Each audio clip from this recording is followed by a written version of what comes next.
नमस्कार, बहुत बहुत स्वागत है आपका हमारे इस चैनल में। देखिए बीपीएससी टीआरई 2.0 जिसकी वैकेंसी अभी निकली थी हाल ही में, बहुत सारे स्टूडेंट ने फॉर्म भरा है और दुख की बात यह है कि बहुत सारे स्टूडेंट ने फॉर्म भरने में गलती कर दी है और अब वो चाह रहे हैं कि करेक्शन की डेट आ जाए। लेकिन एक आप कह लीजिए कि बहुत ही निगेटिव न्यूज़ एक मिली है करेक्शन को लेकर। अब करेक्शन होगा या नहीं होगा, इसको लेकर हम आपको बताते हैं क्या हुआ है। तो देखिए बीपीएससी की तरफ से एक नोटिफिकेशन आया है। वो नोटिफिकेशन हालांकि बीपीएससी टीआरई 1 की वैकेंसी के लिए है, लेकिन यहां पर आपको एक गाइडेंस मिल जाएगी कि क्या होगा बीपीएससी टीआरई 2.0 का करेक्शन से रिलेटेड मामला, क्योंकि यहां पर भी उन बच्चों का मामला सामने आया है जिन बच्चों ने टीआरई 1 में कुछ ना कुछ अपने फॉर्म में गलती कर दी है। तो आइए पहले जानते हैं पूरा मामला क्या है और देखते हैं क्या नोटिफिकेशन आया बीपीएससी की तरफ से। ये देखिए, ये बीपीएससी की तरफ से नोटिफिकेशन आया है। इसमें बताया गया है कि जो अध्यापक के पदों पर नियुक्ति हेतु परीक्षाफल प्रकाशित किया गया। प्रकाशित परीक्षाफल के उपरांत कतिपय असफल अभ्यर्थी द्वारा अपनी उम्मीदवारी या उत्तीर्ण होने का दावा करते हुए आयोग से उक्त परीक्षाफल में सुधार हेतु अनुरोध किया गया। यानी जो टीआरई 1 का भी अभी रिजल्ट आया था, उसके रिगार्डिंग बहुत सारे स्टूडेंट ने आपत्ति दर्ज की है, दावा दर्ज किया है। कितने स्टूडेंट ने? ये 1757 बच्चों ने। इनको मौका दिया गया था 29/10/2023 से 12/11/2023 तक ये दर्ज करा सकते हैं अपनी शिकायत, अगर इन्हें रिजल्ट से ये ऐसा मेथड।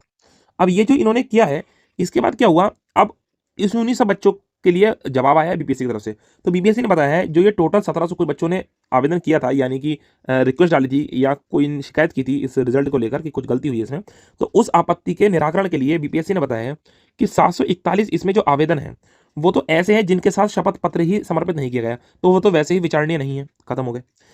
और जो इसमें 498 मामले ऐसे थे जिसमें उन्होंने कहा था कि अनारक्षित कोट की जो कट ऑफ है वो 39 है और हमारे 39 से ज़्यादा अंक प्राप्त हैं। तो उन सभी अभ्यर्थियों को इन्होंने बताया गया कि उनका दावा जो है वो अनरिजर्व की कट ऑफ से है, उन्हें अधिक अधिक प्राप्त अंक है। जबकि समीक्षा में यह पाया गया कि जो अनरिजर्व की कट ऑफ वो 39 बता रहे हैं, ये महिला आरक्षित कोटि की कट ऑफ है और इसलिए उन्हें जो है वो जो यूआर की पुरुष की कट ऑफ है उसके हिसाब से वो बाहर हो रहे हैं, तो इसलिए ये भी असफल घोषित किया गया।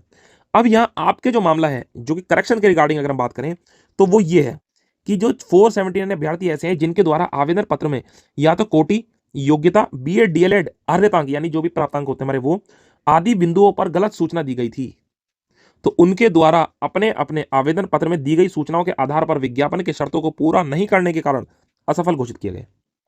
यानी आपने इसमें जो जिन जिन बच्चों ने जो जो एक बार अपनी क्वालिफिकेशन भर दी थी, उसी क्वालिफिकेशन के हिसाब से उन्हें क्वालिफाई माना गया है। अगर आपने धोखे से यहां पर जैसे इसमें दे रखे हैं ये कोटि, योग्यता, अगर आपने योग्यता कोई ऐसी भर दी है जिसके हिसाब से कट ऑफ 51 जा रही है, चाहे रियल में आपकी क्वालिफिकेशन या आपकी डिटेल्स ऐसी हो कि आपकी कट ऑफ 41 जानी चाहिए थी, लेकिन आपने फॉर्म में अगर ऐसी क्वालिफिकेशन भर दी है कि जिसकी कट ऑफ 51 जा रही है, तो आपको 51 कट ऑफ लानी होगी। ये आपको ध्यान रखना होगा। उसके बाद में जब आप साबित करेंगे कि हाँ ये हमसे डिटेल गलत भर दी गई है, तो आपकी नौकरी बनी रहेगी। लेकिन अगर आपने क्वालिफिकेशन ऐसी भर दी है जिसमें कि 41 कट ऑफ लानी थी, जबकि एक्चुअल आपकी क्वालिफिकेशन वो है जिसमें 51 कट ऑफ चाहिए थी, तो ऐसे में आप गलत माने जाएंगे कि हाँ आप रिजेक्ट कर दिए जाएंगे और आपको खुद ही इस बात को ध्यान रखते हुए, ताकि लीगल एक्शन कोई ना हो, आप खुद ही आगे जाकर प्रोसीड नहीं करेंगे उस एग्जाम में।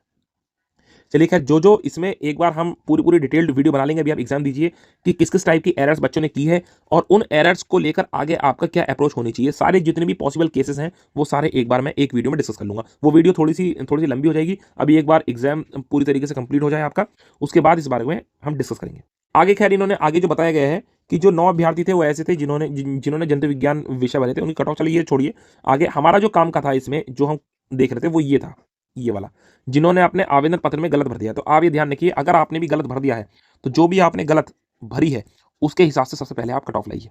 उसके बाद आगे बात होगी कि ये करेक्शन होगा या नहीं होगा, क्योंकि जब आप क्वालिफिकेशन के हिसाब से ही बाहर हो जाएंगे, चाहे आपकी एक्चुअल में क्या भी कुछ भी है, लेकिन अगर आप जो आपने फॉर्म में भरी है अगर आप उसके हिसाब से अगर आप बाहर हो जाएंगे तो फिर आगे आप प्रोसीड ही नहीं कर पाएंगे। यही तो इन बच्चों के साथ हुआ। इन्होंने जो क्वालिफिकेशन सूचना अपनी दी गई है, गलत ही सही, उन सूचनाओं के आधार पर ही शर्तों को इन्होंने पूरा नहीं करने के कारण असफल घोषित किए गए। फिर उम्मीद करते हैं आपको वीडियो पसंद आई होगी। मिलते हैं आपसे अगली वीडियो में। नमस्कार, जय हिंद, जय भारत।